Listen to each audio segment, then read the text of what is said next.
TMC versus BJP has been a festering feud. It's peaked again. This time, the TMC has made some grave allegations, once again suggesting that central agencies like the NIA are cahoots where the BJP is concerned in collusion. Let's cut across right now to Riju Datta, TMC spokesperson, Neeti Jain, national spokesperson, Bharatiya Janata Party, and Shikha Mukherjee, political commentator. Riju Datta, the fact is the ED, the CBI, the income tax, the NIA, as per the opposition, all of the investigative agencies in the country are in bed with the BJP. Do you find that a little absurd yourself? No. The numbers say that from 2014 till 2022, as per the data published by the central government, 95% of cases of the central agencies are against the opposition leaders. So they are not in bed with the BJP. They are lapdogs of the BJP. We are saying, but before I go into this NIA thing that has happened in Bengal and I discuss it with you details, I want to tell two important points to your viewers, two breaking things, news. First, our delegation team consisting of 5 sitting MPs and 4 ex-MPs were detained by Delhi police when they were doing a peaceful dharna outside ED office. From that time till now, 1.5 hours have passed. They were detained and they were said that they were being taken to Mandir Marg police station. But now they are sitting in the middle of nowhere in a bus where the police inside the bus have not given them a clear news of where they are taking them. So if any harm befalls on them, Amit Shah is directly responsible for that. That is point number 1. Point number 2, in view of these recent developments, our National General Secretary, Mr. Abhishek Banerjee, has contacted the West Bengal Honorable Governor and asked for his time, where he will lead a 12-man delegation team, and hopefully he's going to meet the governor, if he gives time, tonight itself, against this excessive use of force by Amit Shah's Delhi police on our peaceful delegation. Last but not the least, the main topic of the debate. On 26th March, and I'm giving you exact details, 26th March, 6:30 p.m., not in his office, not by submitting an email, in his personal residence of SP rank officer of NIA, Dharnam Singh, Detained Tiwari, BJP leader, went with a list of Trinamool leaders and a white parcel, full, and we presume that was full of cash, where they had a meeting of 52 minutes, and when Detained Tiwari left, he was not carrying that parcel back. If they send a notice or if they challenge this, we will publish. Number one, I'll tell you how detention usually works, where the Delhi police does pick up those who are protesting, because if they feel that this is going to be a hazard, and they take them to the outskirts of the national capital, probably that's what's happening to your leaders. Number 2, Riju Datta, the question I want to ask you is, let's for a moment humor the TMC and believe that all these agencies are cahoots with the BJP.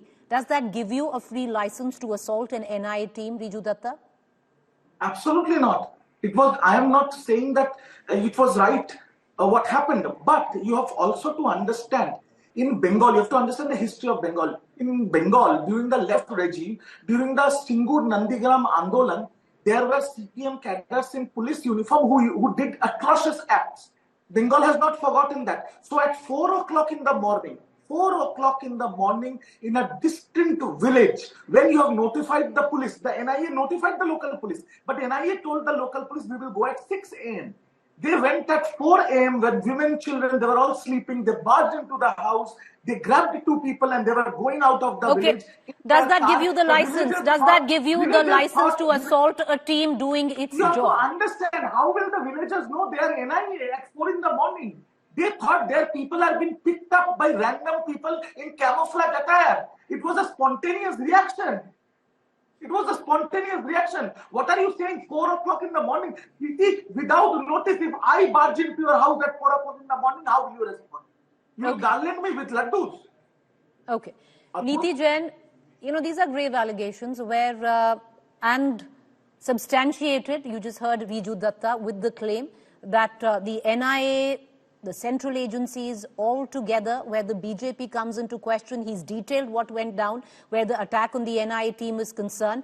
Why didn't the NIA team somewhere down the line take the local police unit in confidence if they were looking at raiding villages? Okay, Preeti, first of all, let me begin by saying I think this is a very successful or not so successful attempt by the TMC to entirely change the narrative from what happened in Bhupati Nagar. Why was the NIA there? There are no answers about that. There are no answers about Sandesh Khali. The entire narrative that they're trying to build is that of this so-called collusion that they assume is happening. The collusion is not there. You ask that question. Even if you say that something is not right, it does not give you the right or the license to beat people up. This is not the first time that TMC has been involved in this kind of violence or even riots for that matter. We have seen every election there has been a certain amount of violence. Even journalists have suffered. They have been beaten up there. I'm sure India Today journalists also have been amidst all of those riots that happened during elections. So this history of violence from TMC is not new. And this Bhupati Nagar case, there was a crude bomb factory that was going there. The person who was killed, his wife came out and said that people were smoking there and the cigarette fell on the gunpowder, which is why the blast happened. There was an attempt to the cover up. The summons have been given since last year. If you don't even adhere to those summons and then you assume that nothing is going to happen, about the police involvement, the police was involved. There are videos where women were there to take care of the women in the houses. It wasn't like a random attempt on a raid that had happened by the NIA. And NIA has come out and given that statement. So it is basically just a he said, she said. And I choose to believe the agencies because the history of TMC, like you said, Riju Datta, is not completely clean. You have been all about riots, and all of these riots only happen in Bengal. Why is it? The BJP fights election everywhere in the country. It's just TMC that's limited to Bengal, and the riots only happen in Bengal. So I think that is what you need to explain. I'm going to come right back. I'm going to come right. Okay, one second, Riju Datta, allow me. Niti Jain, I'm going to come right back because if we go on and there's testimony that violence hasn't just been the preserve of the TMC in West Bengal. Your cadre has indulged in enough violence itself, and there have been many accounts. But we'll come down to that later because that's really quite not the topic of discussion. Shikha Mukherjee, political commentator, bringing you in on this. Many would suggest that Mamata Banerjee has her back towards the wall fighting the BJP in this election, especially if you go by the results of 2019 to juxtapose it this time around. Regional pride, do you see that working? And there seems to be also an attempt to tie into the national opposition narrative where central agencies are concerned. The central agencies are what have brought the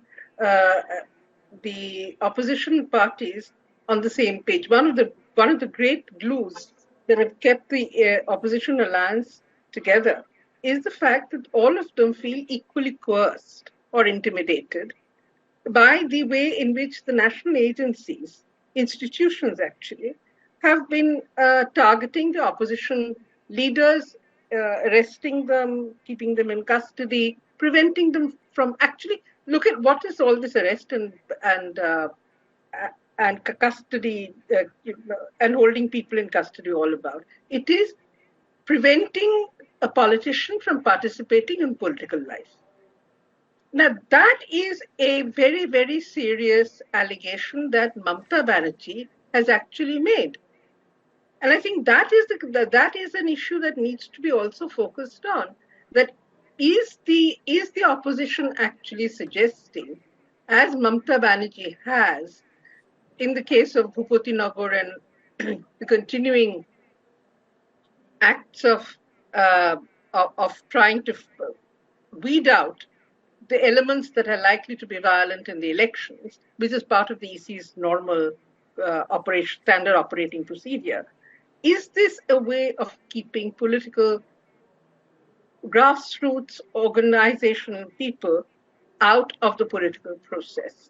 Now, this is something which needs to be considered because it brings us back to the fact that, one, if there is a counterattack by people at the grassroots level on an NIA team, then it suggests that the process of the politics of agencies has become a grassroots issue.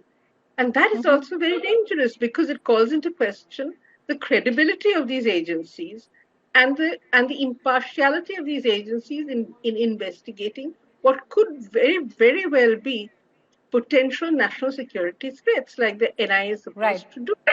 And I'm very, very concerned that the whole thing calls brings institutions into a place where their credibility and their effectiveness Okay. to do that task is being challenged, is being questioned, and it is becoming the politics of agencies rather than the functioning of agencies, number All right. one. And number two is that the political process, is that being in some way disrupted by the action of these agencies? These are two things that need to be considered in a democracy which is going in for one of the largest elections in the world.